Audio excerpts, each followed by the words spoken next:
Okay, so if a client asks you,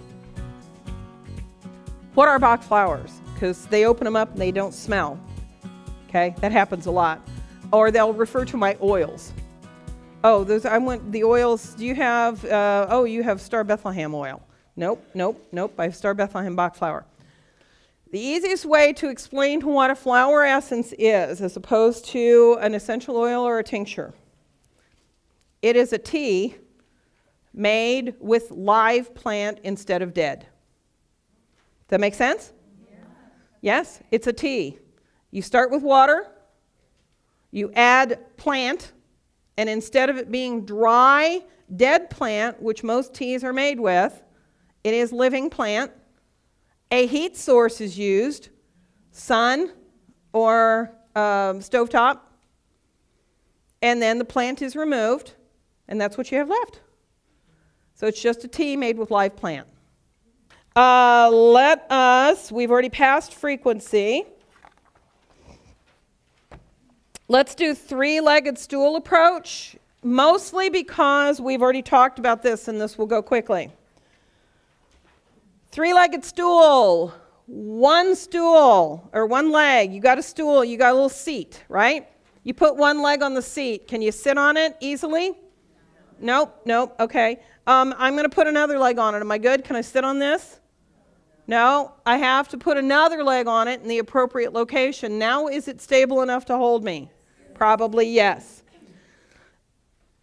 This is called triangulation. I don't usually recommend anything with a client until I have triangulated. So yesterday we talked about iridology. Iridology would be one leg of the stool. A Bach flowers assessment in my case would be another leg. And then I might do something else. I might do pH. I might do sensitivity, organ gland sensitivity, where I actually press on areas of the body. I might do muscle response testing as another leg. I might end up with 4 or 5 legs on the stool. Who knows? Okay? So I'm going to just reiterate triangulation. Couple of things that you should know. Let us talk very briefly about materialism. That should be on page 8 in your manual. Everybody there? Okay. Page 8 in your manual is the materialism. You don't need to highlight this. It's not on the test, but you should know. Because earlier we talked about licensure. And licensure happens from groups that have studied more of the materialistic approach. And I don't mean that. That's not a slam at all. That's not a bad thing. You will never hear me say anything bad about any other practice, because we all choose what we choose to study, and we should all honor everybody's choices. So I do that. I honor the choices. But materialism is the school of thought, the philosophy that is most commonly applied to practice in health, at least in the United States. And it very simply says it's chemical.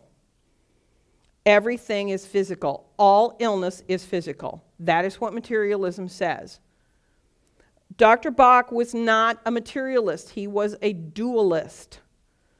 He believed that the body could not heal unless the mind and spirit were in harmony as well.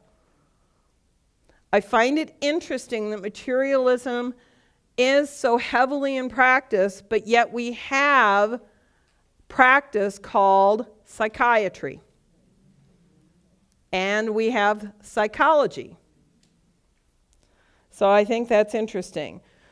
There is always a position, and I want to bring your attention to this. This is something, because I took philosophy courses, I took psychology courses, and I remember the philosophical position on dualism and materialism. So this statement in here, there are many philosophical positions on dualism. Do you find that? Most consistently compelling position for me is that if the brain is strictly material, if it's strictly physical, and all it is tissue, water, nerves. How does consciousness exist? How do we have consciousness if we do not have a dual level? If there is no dualism, where did that come from?